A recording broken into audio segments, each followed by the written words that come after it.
Good morning and welcome. It is Sunday the 7th of August. I am Flatcap Callum and I'm hoping you are all very, very well. Alright, coming up today, usual gig, review of yesterday, which wasn't a good one. Then we've got today's bet. I like today, so I'm doing a steak and a quarter. So same as Monday and same as Thursday. Steak and a quarter. I like Monday, Thursday and Sunday better than Saturday and Friday this week, which isn't usually how it works out. But yeah, I like the look of today. So I've got a steak and a quarter. It actually is 6 bets. So when I've done a steak and a quarter the last couple of times, it was 3 bets. Today it's 6. I've got some. Nothing's too complicated, but I've got a few smaller steak ones to mix it up and vary it a little bit. So that is what I've got. And at the end we'll have a word on the golf. A few other just kind of general points and anecdotes to share this morning. Those of you who were reading the comments yesterday, there was a bit of a set to between a couple of viewers about something, and it got a little bit minor heated at one point. But the end of the thread was one gave another one a tip. They took the tip, and the horse won, and they won some money. And like that's just brilliant. That never happens on when people fall out with each other on a Facebook community group. You never see them end up giving each other a tip. So the power of a horse racing selections channel, that's what it can do for you. You can think you're about to fall out with somebody and think they might be a bit of a Burke, and then suddenly you're mates because you've given each other a tip and it's won. All I would say is please make sure if you are getting into conversations with other people in the comments, you are respectful. That's all I would say. Is I don't want to have to be some sort of weird online monitorer that takes out anything that could be on the borderline of being rude. Just be careful. That's what I'm saying. So good. All's well that ends well, which is lovely. And I guess it's interesting because the other thing I was going to say that's linked to that is it is really, really hard sometimes if you are writing a message to express your feelings, your emotions, your sentiments. Sometimes it comes out, right? And when I'm running this channel, I know that if I have a really good bet, people will come on here and generally they're pretty pleased because we've had a nice bet. If it's, we've had a bad run, people will come on here and they'll say things that are less favourable. As long as people aren't rude, then it's someone expressing an opinion. All I will ever do is pull up anybody who I think is factually inaccurate.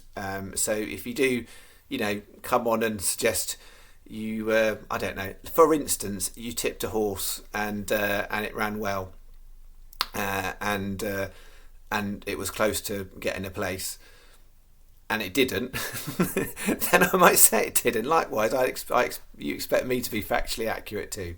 So if I'm going to tell you how our horse ran, as you all guys know, if it goes badly, I'll say it goes badly. If it goes well, it will go well. And if I think actually it was unlucky, it was unlucky. If I think I got away with it, I say I got away with it. So I'm quite open and transparent. I would expect the same from anyone viewing. So people are more than welcome to put their tips and selections and stuff and express opinion as long as it is nice and respectful and factually accurate. Otherwise I will fact check it. Fact check it. Yeah, fact check it. And I guess the other thing, there's a third thing linked on there is generally what happens when people kind of fall out on these things. It sort of goes back to people trying to demonstrate their credentials, and I just want to remind people I'm not into that, right? So for me personally, I'm not into that. So that is why when people say to me, "What's your biggest win?" and people often come on here and how much money have you won in the past? It's all relative, right? So I could come on and say, I won £5,000, and you'd be like, oh, that sounds like a lot of money, or some of you might not think it is a lot of money. It may be I've put £3,000 on to win that £5,000. So it's all relative, to how much you're betting, how much your long-term profit and loss is, and that's the key thing for me. It's long-term profit and loss, and the overall percentage of what you have won compared to what your stake is. That's kind of a key factor. But all I ever want to be judged on is long-term profit and loss on this channel. So it doesn't do me or you any good if I come and tell you the biggest wins I've ever had, because if they weren't on the channel, why does it even matter? So So I'm not looking to try and build my credentials. Like if you like what I'm doing, then follow it, and if you don't, you don't. But yeah, my biggest bets are the ones I'm putting on the channel. That's how I'm describing it, because it's just not helpful. And particularly on, if it was a day where the channel did really badly and I won a massive bet, I'm not going to come on here and go, "Hi guys, I had a cracking day yesterday. I know the channel was absolute pants, but yeah, I won mega." It's just not. It's not there. Anyway, right. Stopping the rambles. Getting on with the bets. Yesterday, it was a pile of trash. Really, it really was. I'm sorry. Shergar Cup. Had a little go. Had a little interest, and I mean, nothing was close. Sterling Knight was fifth. That was I couldn't get it. That was the closest I could get anything. So yeah, absolute rubbish on the Shergar Cup. I still like watching it, but betting on it, nah. And then we had this one. Started off not good, and then we had two places. Jackie Yates was really unlucky, I think. I think he needed about 5 more metres and it would have had that race. So that's unfortunate. Screen Siren was second too, but not as close. So 2 seconds. And then the evening bet couldn't save us either. Blue Flame got stuck. It was a terrible ride. We got stuck out wide. Unfortunate. Wait and See dropped back, but Macaloni did play. So I couldn't split them. I'm pleased that one of them placed, but then unfortunately we couldn't get anything else with them because Julia Mazed wasn't that good, and Royal Patronage, it had a really awkward start of the race, and it made up ground, but it was coming at the end, but not quite close. It was a bunch finish for places, but it just missed out. So yeah, it was just a single place on that one. So I had it as 20 on, 366 back, which was a heavy loss. So Saturdays is now back taken back over from Tuesdays as the worst day of the week on the channel. Right, overall, I think it's about £40 to £42 down. So if you bet all the bets on the Saturday on the channel, it'd actually be down on a Saturday. So it used to be Tuesday. We've sorted Tuesday right out. Now it's Saturday again. We're not behind by loads, and a lot of the other days therefore are massively outweighing it. But Saturdays. When we started the channel, it was a problem. Got better, and sort of it's drifted back into being the problematic day. So what we haven't managed to do yet is had a big win on a Saturday. Quite a lot of small wins, but it's also the day where I go for it a little bit more, and therefore you get more heavy losses. But we haven't managed to snag a big win on a Saturday, so I'd like to solve that. Okay, today what have we got? 6 bets, £25. So we've got 4 Haydock bets, which I'll come to, and 2 non-Haydock bets. So there's 5 races at Haydock that I'm having a right good go at across 4 different bets. So they are coming up. Before that, I've got a Win Trixie and I've got a Standard Lucky 15.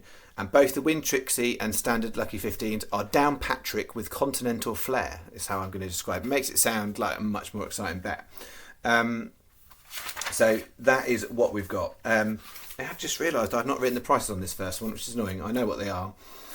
So we're starting off here. This is our Win Trixie for today. So 2 Downpatrick and 1 Deauville.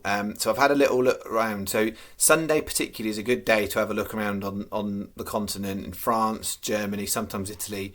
I always have a bit of a rummage and see what else I can find. So what we're starting off here is, and I'll put these prices on, but Downpatrick, Zakariva, I think that is 15 to 8. Then we're going 3.30 at Deauville, Suesa 7 to 2, and the 5.30 Downpatrick, not a day boo boo. I'm not going to say it in, I think it's Yogi Bear type voice, but I'm not going to do that. Not O'Day Bobo, something like that. I don't know, it's a funny name. And that's 11 to 8. So it's the price I've got for the channel, 15 to 8, 7 to 2, 11 to 8. I've done it as 50p, 55p Win Tricks. It's a funny amount, but it's because the other bets, that was the one I was yo-yoing around the amount. So I've done it as 55p Win Trixie. On this race here, Sky are 4 places. So some bookies do it. I know Paddy do it sometimes. We'll do best price guaranteed on some of the French racing, so it's worth having a little look and seeing if you think you can do best price guaranteed. You will get it on the other 2. So I'm saying not Sky just because Sky are 4 places on that race, and it's 9 runners. But yeah, anywhere but Sky. It's not the end of the world if it's Sky, but see if you can find someone that gets best price guaranteed. I haven't looked around to do it on that horse specifically. So if anyone finds a best price guaranteed paying bookmaker on the French race, then have a little look. So that's our first bet. Then bet 2, I've had to make a substitution because last night I put up a couple of horses on the review that had a bit of value, and one was the 4 o'clock at Downpatrick, Karen's Gift, and it's a non-runner this morning. So I've got a substitute, same time, different race. So this is what we've got: 3 Downpatrick and 1 Dusseldorf. So the 4 o'clock Dusseldorf has replaced the 4 o'clock Downpatrick. So we'll get to that. So 3:30 Downpatrick, Alex Harwell, 12s. The 4 o'clock Dusseldorf. Now, if you're looking at Dusseldorf, particularly, I mean, for Sky Bet specifically, when we put the bet for the channel, you literally have to scroll right to the bottom of all of the choices for meetings. And I know people are like, Dusseldorf, really, that's where you've gone. It is the German Oaks, right? So it's a Group 1 race, and there's lots of decent quality there, and there's some decent jockeys. Billy Lee's riding well disposed. So Sky are paying 5 on the German Oaks. Most bookies are 4, some are 3. So I haven't put a recommended bookie on here because the 4:30 standard terms and the top and the bottom one are 4 with pretty much everyone. So you are getting an extra place with that 4 o'clock Dusseldorf Sky. I think on balance that's where I would want to put the bet. But if you sacrifice that and get 4th place, you will get best price guaranteed on those 2, which could be helpful. So I haven't put, as I'm talking, I'm saying Sky very, very marginal would be my recommendation. But if you haven't got it, it doesn't matter. Then the 4:30 Downpatrick, Born Famous, no extra places with anyone on that one, 20s. And then the 5 o'clock Downpatrick, I don't get it. That one's come in quite a bit this morning. It's 13-2s, wouldn't want really to go any lower than that. So that's 20p each way, lucky 15. That is bet 2. So that is our Downpatrick with Continental Flair bets. And then what I've done with the Haydock races. So the 5 races at Haydock, the 3:45, 4:45, 5:15, 6:15 and 6:45.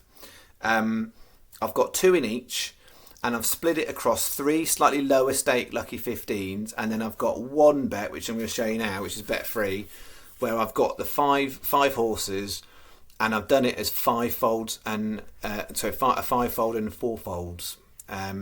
So I'm having a bit of a go for some bigger money on these, because we could have 3 winners. It doesn't matter a dot on this bet specifically, and all of the Haydock bets I'm advising 365. So 365 Hills and Sky are the same.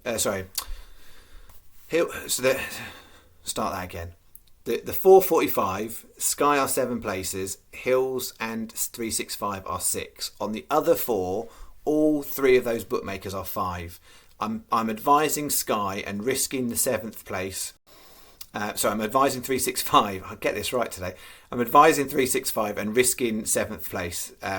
If you haven't got 365, then Hills or Sky. But 365 have got slightly better prices on most of these. So 365 is my advising for Haydock today. Then Hills and Sky. They are the best 3. So we've got 345, the Thin Blue Line 9s, 445 Tussarak 18s. We took it last time. 515 Anything Today 33s, 615 Golden Melody 16s, and 645 Levitate 7s. So this bet is a 5 cross 20p each way 4 folds and a 20p each way 5 fold.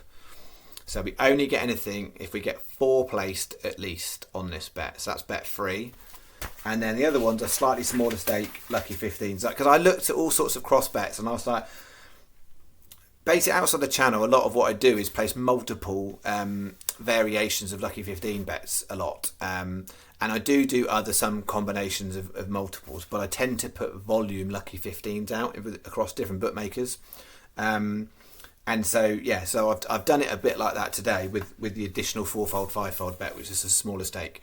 So we're going to go, this is our first lucky 15, Street Life in the 345, Desert Doctor in the 445, Anything Today in the 515, and Golden Melody in the 615.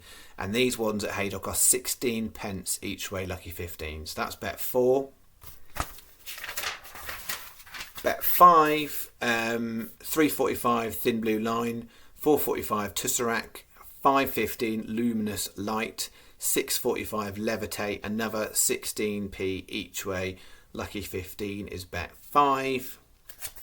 And then finishing off bet 6, 4.45 Desert Doctor 18s, 5.15 Anything Today 33s, 6.15 Alpha Crew at 22s, and 6.45 The Predictor at 9s, and that's the final 16 pence each way. Lucky 15, 480 you bet.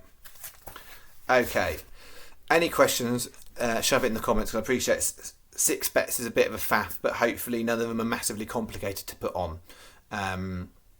So yeah, it's just about finding some of those. So golf, well, what a tournament of two halves. The Kazoo Open is going dreamy, and the Wyndham's had a nightmare. So in the Kazoo Open, starting today, we've got Callum Shinkwin is the leader, and Connor Syme is third. So there are two in our outright bets.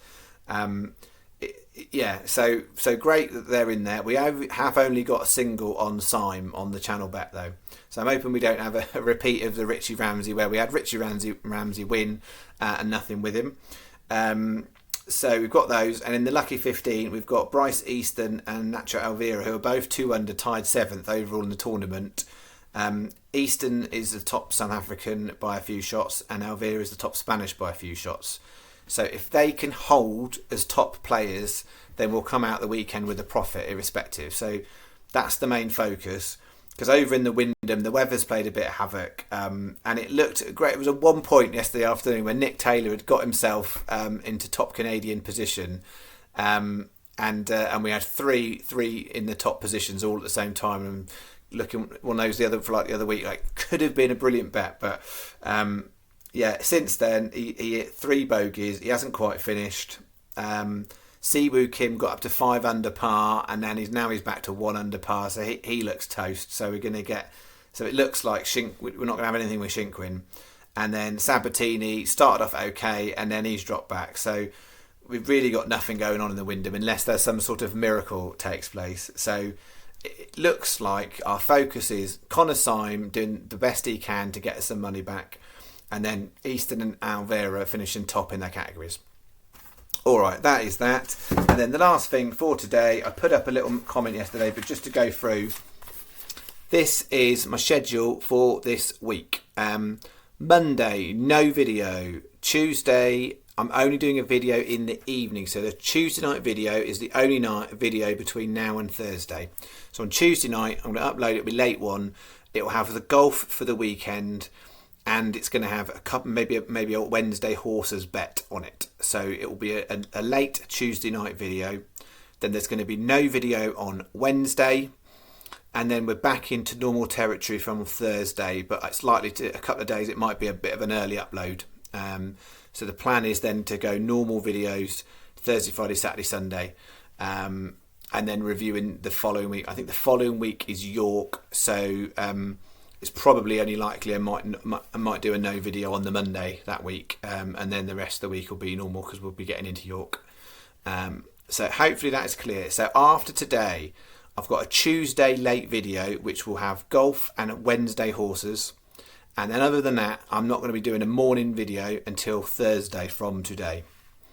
So that is in there. I know there'll always be 1 or 2 people who won't understand, won't read the message, won't see this video, and will still say, "Where's your video?" But I'm doing it for the majority because I know the majority will listen and pay attention. And I really appreciate the fact that most people get that I am just trying to prioritise a bit of time with family over summer holidays. And so, yeah, that's why there's a few days I'm not doing videos. And to be fair, I'm trying to work it around where the racing's not very good as well. And yeah, the start of this week doesn't look great. So. Yeah, we're sort of building up. I think Saturday, next Saturday, I think it's Great St Wilfrid at Ripon, which I love a bit of sprint handicap action. And then as I said, it'll be York the week after. So that is the schedule for this week. Next video after today is Tuesday late night, and then it'll be Thursday morning. All right, I'm going to finish it there. Thanks, as always, for all the support, even when it's not going well this week. But see if we can turn it around on this lovely Sunday. See you Sunday. Right, I will see you Tuesday night. Thanks very much. Bye-bye.